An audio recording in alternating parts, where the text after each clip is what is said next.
Not everything in the West was dust and bravery. Between the mid-19th century and the early 20th, the U.S. expanded frontiers, forged myths, heightened disputes, and turned people into legends. In this video, we present 50 findings from rarely visited archives and interviews with experts that reveal behind the scenes, challenge popular versions, and invite you to revisit this history. Number 1. George Big Nose Parrott, an outlaw of the Old West, ended up in 1881 at a lynching. The corpse was delivered to Wyoming doctor and politician John E. Osborne, who had boots made from the skin and wore them at his inauguration as governor. It also became a briefcase. The skull, sawn in half, served as an ashtray, doorstop, and pencil holder for Lillian Held. Finally, Osborne and Thomas Mackey opened the brain in search of signs of crime. Number 2. In 1850, Allan Pinkerton created an agency that redefined the hunt for crime. With files, portraits, and pioneering use of fingerprints, it set a standard that would inspire the FBI. Jesse James and the James Younger Gang gave in to the pressure. Fame led its agents to escort politicians and tycoons with a heavy hand, and from there the influence only grew. Number 3. John Wesley Hardin, feared in the Old West, claimed to have killed 41. After more than 2 decades in prison, he fell in 1895, shot by John Selman in a saloon in El Paso. Years earlier, in Abilene, after a night of gambling and drinking, he shared a hallway with Charles Huger. Annoyed by his neighbor's snoring, he shot through the wall and killed him without letting him wake up. Number 4. In 1872, still under the gold fever, Philip Arnold and John Slack appeared with a secret field in Colorado. Clubs and offices boiled. Bankers, politicians, and tycoons bought shares. The scam was straightforward. Salt the soil with purchased diamonds and rubies, placing them where the first shovels would hit. During visits, stones appeared on the surface. Urgency and rare lots sealed contracts. Until Clarence King, a geologist, examined samples, noticed recent cuts and unlikely mix, and the absence of natural signs exposing those profiting from each new proof. Number 5. On the banks of the Clear and Brazos, Fort Griffin gained fame as a stage of the Old West. The village became a crossroads. Cowboys, gunmen, buffalo hunters, fugitives, gamblers, and prostitutes. The nickname Babylon on the Brazos stuck. John Wesley Hardin, Doc Holliday, and Kate passed through, and the mix cemented the myth of freedom and disorder. Number 6. Bass Reeves, the son of enslaved people, escaped during the Civil War and took refuge in Indian Territory, where he learned languages and built alliances. With the end of the conflict, he became a U.S. Deputy Marshal west of the Mississippi, the first black man in the role. Alongside Judge Isaac Parker, he gained fame and captured more than 3,000 criminals, fueling the legend of the Lone Ranger. Number 7. Called Black Bart, the poet, Charles E. Bowles left England for New York and, driven by the gold fever of 1849, migrated to the Carolinas. There he traded the search for fortune for stagecoach robberies of Wells Fargo. Polite and ironic, he left verses after the heists. He tallied 28 attacks, was arrested, abandoned crime, and, back in New York, ended the story in 1917. Number 8. Orphaned early, Martha Jane Canary grew up at the crossroads of trails and rumors.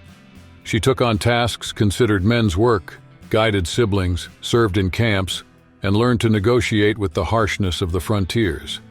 She earned fame for acts of courage and loyalty, but accounts clash. Friends confirm, critics doubt, newspapers amplify. With each story, the question persists: person or spectacle? Number 9. In the Old West, whiskey was ritual. They called it firewater. To convince tribes, peddlers would throw the liquid into the fire, which exploded, proving the strength of the alcohol. The improvised recipe mixed burnt sugar, chewing tobacco, and raw alcohol. Just one sip was enough for even gunmen to understand why that drink dominated the West. Number 10. In 1874, Alfred Packer set out for the Rocky Mountains with 5 men, and returned months later, alone and evasive. Searches in Lake City found mutilated bodies. Examinations indicated murder and cannibalism. Packer claimed self-defense and extreme hunger, but the jury convicted him. The case persists in books and films, fueling debates on guilt, survival, and the limits of human desperation. Number 11. In 1911, after a shootout in Oklahoma, robber Elmer J. McCurdy died and no one claimed the body. Embalmed by the funeral home owner, he became a curiosity, exhibited for a penny, dressed up with a rifle. Years later, supposed brothers took him, and he ended up in carnivals in a warehouse in Los Angeles, rediscovered in 1949.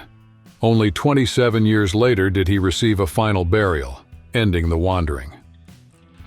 Number 12. A whistle tears through the night as John and Simeon Reno carry out the first major train robbery in the U.S. The target is a convoy of the Ohio and Mississippi Railway. They take about $13,000, a fortune capable of buying farms. The effect spread. Jesse James and others adopted the method. Mapping routes and shifts, the Renos attacked by surprise, and train robbery entered the West's manual and cinema's script. Number 13. In the West, Jesse James's name became synonymous with crime, but many saw in Frank, the older brother, an even greater ferocity. Together they led the James Younger gang, robbing banks and leaving dead behind. With Jesse assassinated in 1882, Frank surrendered to the governor. He lived in the saddle and never had peace. Acquitted, he abandoned illegality and worked for decades until dying in 1915, closing the cycle. Number 14. In 1892 in Wyoming, cattle barons decided to impose their will on small farmers. Without evidence, they labeled neighbors as thieves and brought in gunmen. What followed were cut fences, burned houses, executions. Panic expelled families and ruined properties until the federal government intervened, exposing an old pattern. Where law fails, money tries to rule, a lesson that persists. Number 15. James Killer Miller, Deacon Jim, was a constant shadow in the Old West. Accused of 14 killings and suspected of up to 50, he is pointed to as the possible executioner of Pat Garrett. A paradox in boots. He didn't drink, didn't smoke, and served in the Methodist Church, helping in ceremonies. He wore a steel plate on his chest and survived 4 gunshots. In 1909, the rope cut short the aura of invincibility, sealing the fame of the Killer Deacon as a contradictory figure of the West. Number 16. Until the 1870s, the West was open range. Cattle roamed and small ranchers feared losing their animals among the herds of great barons. In 1873, Joseph Glidden patented barbed wire. Cheap and effective, it fenced land, organized pastures, and kept intruders out. Texas cattle drives lost their meaning, borders grew tense, and the horizon turned into a checkerboard of fences, shifting local power. Number 17. In 1870, on the route between Elizabethtown and Taos, a traveler stopped at the cabin of Charles Kennedy, the rest stop owner married to Rose of Ute origin. The couple's son whispered that his father would kill the guest. Suspicion became fact. Kennedy shot the man and, to silence the accusation, killed the boy. Later he repeated the method, luring passers-by to rob them and erasing traces with more blood.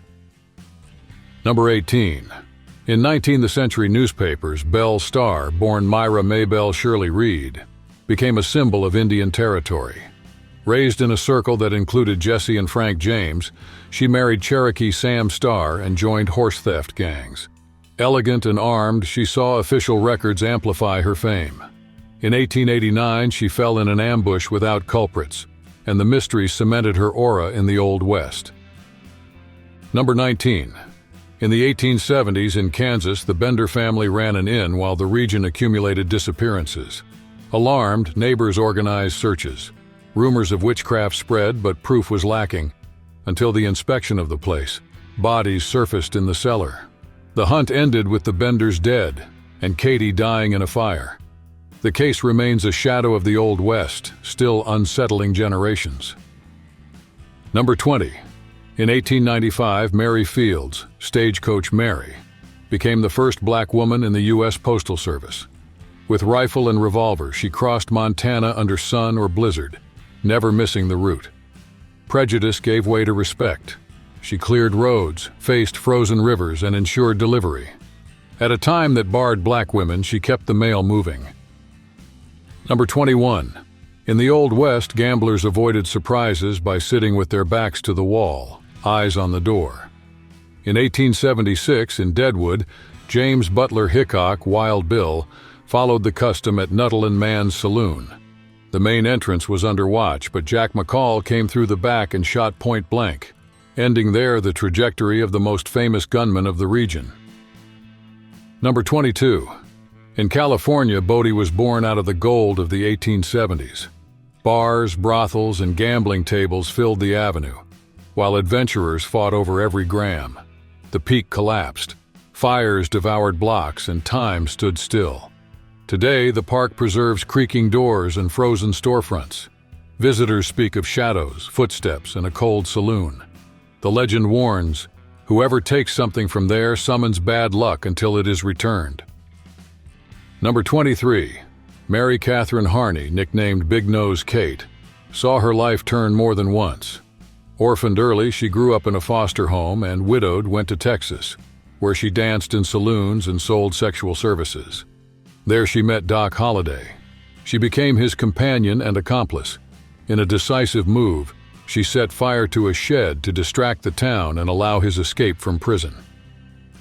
Number 24.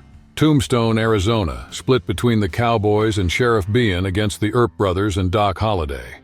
The duel at the OK Corral in 1881 lasted half a minute and ignited a war. Ambushes followed, street trials, tense nights. Morgan was shot in the back. Wyatt responded without mercy. When the dust settled, the town already knew. There, the law moved slowly and vengeance exacted its price. Number 25. In the Old West, the bandana went far beyond style. It was an everyday piece, alongside the hat, the gun, and the horse. It protected the face and lungs in the dust of cattle drives, covered the neck from the sun, helped hold hot pots, and warmed ears on cold nights. With a knot, it became a mask to conceal those who needed to act in the shadows. That's why it became a symbol of practicality and survival in a harsh and demanding land. Number 26. In 1881, in Fort Sumner, Billy the Kid, William H. Bonney, was said to have been killed by Sheriff Pat Garrett, a report accepted by Robert M. Utley. At 21, he was already in ballads and pamphlets, and the fame continued. His grave draws visitors and attacks. The tombstone was stolen twice and today is chained. Still, doubt persists. Was it him, or does the escape sustain the myth and point to new clues? Number 27. In 1865, Alice Ivers left England with her family and, after a boarding school, settled in Colorado. In the noisy saloon, she learned poker and debuted in Creed, at Bob Ford's bar, the man who killed Jesse James. With sharp play and magnetic presence, she became Poker Alice, drawing crowds and winning fortunes, like the $6,000 in a single night.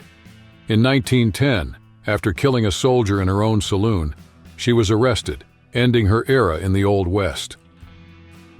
Number 28. In the Arizona desert, the Superstition Mountains harbor a persistent legend. At the end of the 19th century, a German immigrant, the Dutchman, was said to have found a gold mine and died without revealing the location. Searches came through canyons, serial expeditions, disputed maps, and misleading trails. Locals speak of a curse, disappearances, falls, lights, and voices on the wind. Newspapers spread the story, and to this day, the promise of riches keeps alive the hunt for the secret. Number 29. Canadian Pearl Hart saw a Buffalo Bill show and decided to change course. At 17, she fled home for Arizona, married Joe Wood, and entered crime. In 1899, the pair robbed a stagecoach, lost their way in the desert, and fell into the hands of the law. She gained fame. She was the second woman to commit such a robbery, and the first to survive it. Imprisoned, she served 18 months, pardoned for lack of women's cells. Number 30. In the Old West, saloons boiled while cards slapped down and smoke rose. There, Canada Bill Jones ruled the three-card game. The trick came after the smile, able to confuse veterans. He said that leaving money with a swindler only serves those who don't know how to take it. On the same path, Doc Holliday fed legends. Among chips and glances, luck and fate clashed, and each turn could raise a life or topple it before the next bet. Number 31. Imagine crossing 3,150 kilometers on horseback to deliver news in record time. In 1860, the Pony Express did just that. Letters and newspapers crossed from Missouri to Sacramento in about 10 days, thanks to riders and mounts swapped every 12 miles. The feat impressed, but it didn't last. In just 18 months, the operation accumulated a loss of $110,000 and lost postal support, remaining as a brief yet remarkable chapter of communication in the U.S. Number 32. When the train was rerouted or the mine dried up, towns drifted. In that void, fraud thrived. They announced the reopening of a vein and sold exclusive shares. They displayed purchased nuggets, cited a geologist, and pressured with now or never. Fear made lines. Deposit made, they evaporated. With no oversight, brokers appeared with worn maps and rumors in saloons, fueling losses. Number 33. In 1856, the idea of employing camels in the U.S. Army seemed practical. Inspired by troops in Asia and Africa, officers tested whether they could cross the deserts of the West and South. 66 arrived from the Middle East and were housed at Camp Verde, Texas. Their performance impressed. They endured long marches. But discipline failed. Grumbling and spitting undermined adherence. After the Civil War, the Corps was dissolved and the animals sold or released. Number 34. Crawford Goldsby Cherokee Bill was born in 1876, the son of a black man and a Cherokee woman. Still young, he entered robberies and killings in Indian Territory, today Oklahoma. Federal pressure grew, and his name spread through stagecoaches and saloons. Captured at 20, he was quickly convicted of murder. On the gallows, he defied, "Hurry up the rope." His brief saga exposes the clash between cultures and laws of the West. Number 35. Among Plains peoples, scalping became a war trophy and proof of skill, and the custom was associated with the Apaches. The fame spread across borders, and in the expansion westward, settlers adopted the gesture as a tool of fear and control. In the 19th century, in the middle of the Civil War, guerrilla actions such as those of William Bloody Bill Anderson exposed the height of this ferocity, with killings that shocked the country. Number 36. In 1890, 2 hunters in Tombstone, Arizona, claimed to have shot down a winged creature. The epitaph cited a photo of the animal stretched against a barn, but the image never appeared, though residents swore they had seen it. Without proof, the story turned into versions: mythical bird, dinosaur, newspaper hoax. The curious thing is that the void kept the flame alive, and the mystery returns to the doubt. Where did the photo go? Number 37. On stormy nights, St. Elmo's fire appears when the air ionizes in intense electric fields. The light, once revered on old masts as a favorable omen, gained another meaning on the plains of the West. In rare moments, it glowed on cattle horns and horses' ears, creating unsettling figures that silenced the bravado of cowboys and bandits.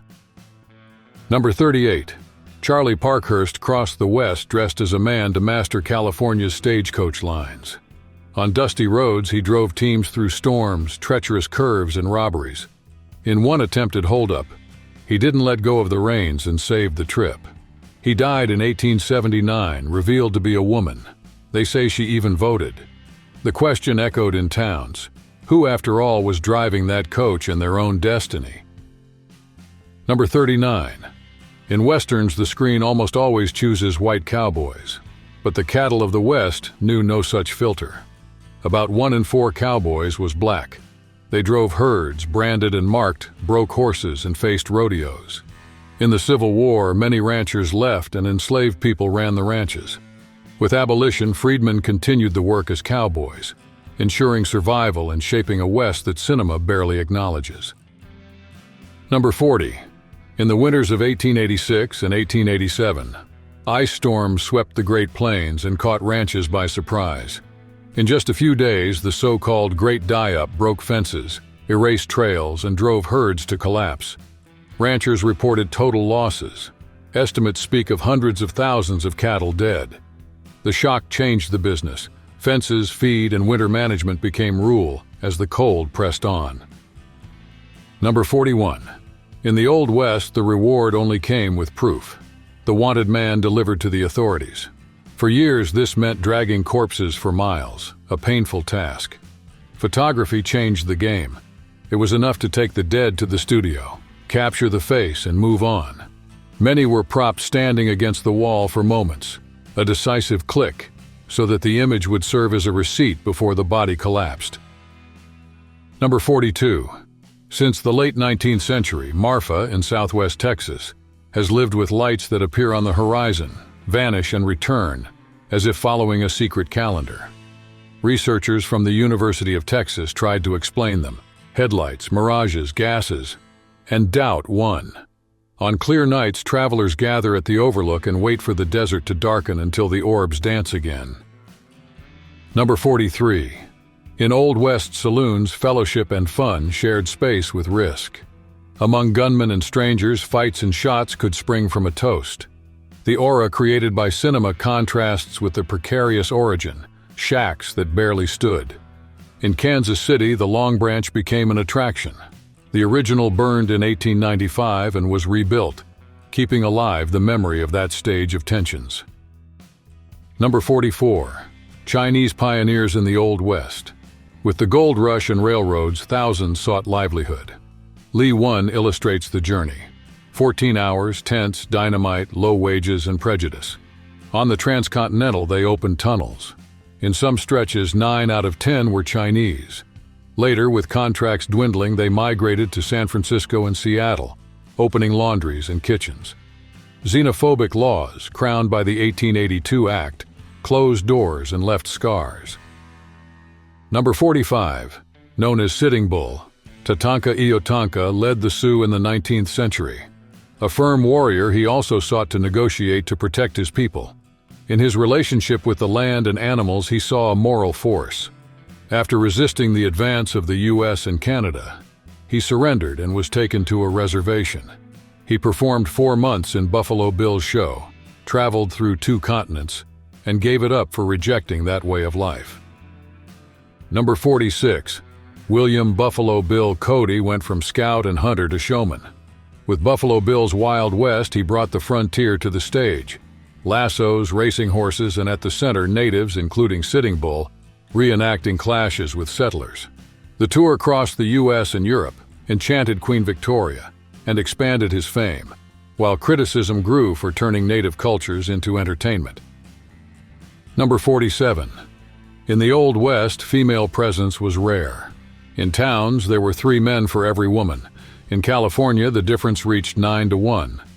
To liven up saloons and keep drink sales going, many were hired to sing, dance, and talk. The stigma existed, but not all were prostitutes. Several earned respect and were treated as ladies, occupying an ambiguous social space. Number 48. In the American West, many outlaws asked to be buried with what defined them: revolvers, decks of cards, bottles of whiskey. They said these would serve in the crossing and preserve their fame after the last shot. Those who touched a worn deck swore they felt the owner. Cemeteries became attractions. The hunt for relics opened graves and stories of shadows. Still, the West remained larger. Immigrant railroads, clever scams, native legends, pioneers, and saloons where fear found a voice. Number 49. Geronimo, Apache leader born in Sonora, became a symbol of native resistance in the 19th century. Taken young to the region of present-day New Mexico, he refused confinement in reservations and fought Mexicans and Americans to maintain his people's autonomy. Defeated militarily, he ended his days converted to Christianity, selling bows, arrows, and signed portraits to survive. His journey exposes the harshness of colonial impositions and the forced choices of those who fight for their own land, reminding us that memory and dignity are also ways of moving forward. If you are a fan of the Old West, share your stories and opinions in the comments. What is your favorite Western? Have you ever seen a show about the subject? Take the opportunity to like this video, send the link to friends and family, and subscribe to the channel.